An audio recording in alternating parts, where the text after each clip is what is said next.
Because of COVID, a lot of universities are now all online, and you're probably wondering, is it really worth paying the same amount of money that I did when classes were in person? And in this video, I'm going to be sharing 3 reasons why I think you should not be going back to school this coming school year. Before we jump right into it, I would really appreciate it if you could smash that like button for me. Topic number 1, networking. You're competing with students across the globe for jobs and internships. There's a personal touch that comes with being able to physically present yourself, like body language, posture, poise, tone of voice, and many more, and a lot of that is watered down and filtered out through a Zoom video conference call. Without that personal touch, you are just another resume. Recruiters are going to be able to see your resume and see your GPA, the companies you've worked at, but they don't see you.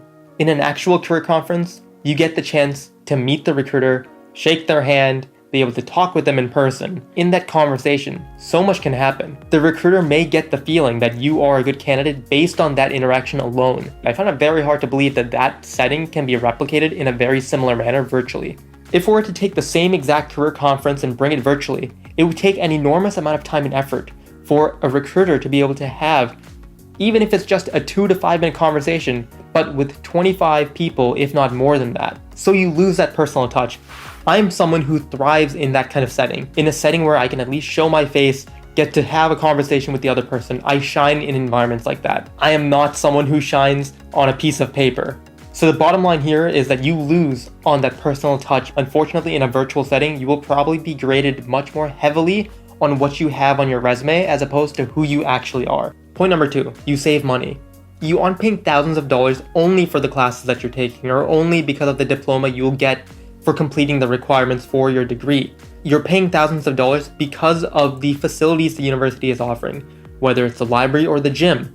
You're paying all that money because of the events that your university will host, all those networking and social events. All of that is lost. People who tell you that they can replicate all of that virtually are lying to you. The amount of benefit you will get from being able to be in person at those events is lost. If these virtual career conferences worked, then how come companies didn't do it before? Why do you think companies and recruiters take the effort to come to campus to present themselves, to talk about their company, and meet students who are interested in working for that company? It's because they're filtering out students who aren't really interested. Going back to that virtual career conference example, all students have to do is with one click of a button, they're in. They can enter that virtual career conference. Before, you'd have to dress up, you'd have to print out your resume, and these all seem like very easy things to do, but it filters out those students who aren't interested in putting in that effort. But for these recruiters to come on campus and for those students to attend this event, it filters out the students who aren't actually interested, who aren't actually going to be willing to put in the effort to show up and present themselves. Lastly, real-world experience. College is supposed to help you transition from being a high school student to being prepared to enter the workforce. A virtual year of school is not going to contribute to that growth in the same way. They may say you're graduating a year late. They may say you're going to be starting your job a year later. You're missing out on the amount of money that you could earn by starting a job earlier had you graduated earlier. Putting all that aside, college is also an experience at the end of the day. No matter how you put it, they sell you on an experience, and you are not getting that experience.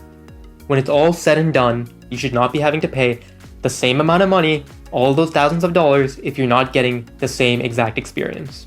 Alright guys, so that concludes this video. I hope you received at least some kind of new insight from this video. Feel free to check out my website or my LinkedIn, and I've left the links for those in the description box below.